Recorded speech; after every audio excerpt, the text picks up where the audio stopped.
High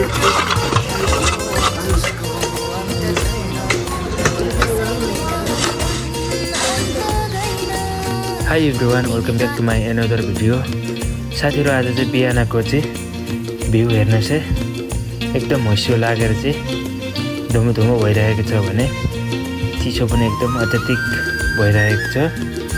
ओसीले गर्दा होला साथीहरू, घाम पनि हल्का देखिन थालिसकेको छ अहिले चाहिँ। साथीहरू आज चाहिँ हाम्रो शेर्पा गुम्बामा चाहिँ श्रामदान गर्नको लागि चाहिँ म जाँदैछु। साथीहरू हाम्रो चाहिँ आज चाहिँ गुम्बामा चाहिँ सरसफाइदेखिको लिएर चाहिँ झारहरू उखाल्नेदेखिको लिएर फोहोरहरू चाहिँ फ्याँक्नेदेखिको लिएर काम भएकोले गर्दा चाहिँ म चाहिँ साथीहरू जाँदैछु। साथीहरू अहिले भने चाहिँ बिहानको 8 बजिसकेको छ। म चाहिँ हिँड्दै गुम्बा पनि आइपुग्न लागिसकेँ।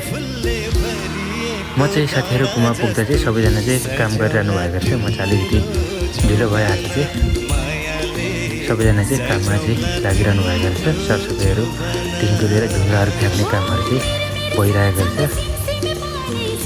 साथीहरू म पनि पुगेर चाहिँ त्यहाँनिर चाहिँ सघाउन थालेँ। ढुङ्गाहरू फाल्नेदेखिको लिएर ग्राउन्डहरू चाहिँ समाउने कामहरूमा चाहिँ मैले पनि सघाउन थालेँ। हाम्रो चाहिँ गुम्बा निर्माण कार्य भइरहेको कारणले गर्दा चाहिँ ढुङ्गाहरू सबै टोयलेटमा लगेर थुपारिएको थियो। टुक्रा टुक्री ढुङ्गाहरू चाहिँ हामीले चाहिँ त्यो सबै पन्छाएर चाहिँ टोयलेट जान चाहिँ सक्ने खालको ठाउँहरू बनायौँ। हामीले चाहिँ वरिपरि चाहिँ सबै गुम्बा वरिपरि समाएर चाहिँ सबै एक लेभलको बनायौँ।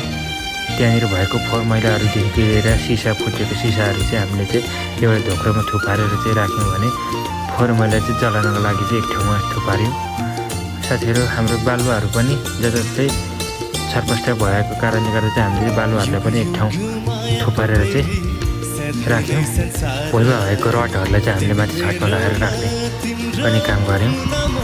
साथीहरू आज हाम्रो चाहिँ गुम्बाको सरसफाइको श्रमदान चाहिँ यति नै हो। साथीहरू अब कुनै दिन परेछ भने फेरि अर्को भिडियो बनाउने नै छु म। साथीहरू keep watching, keep supporting guys.